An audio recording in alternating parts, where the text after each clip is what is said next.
And greetings. My name is Sai from the service shop. Today I'm going to guide you step by step on how to download the uMAP logger for the Chaser XR IDS GeoMapper radar.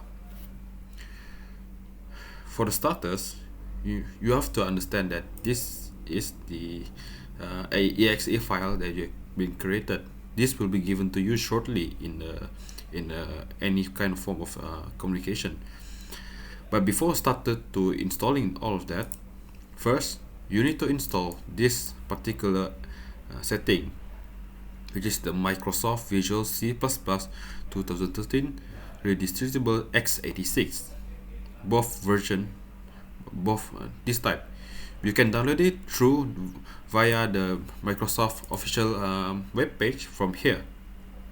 To download it, just literally just click on this file and they will automatically download it for you. And then from there you will proceed on how to download the x86 Visual C++.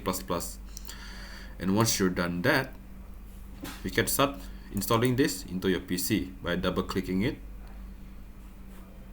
War info, run anyway.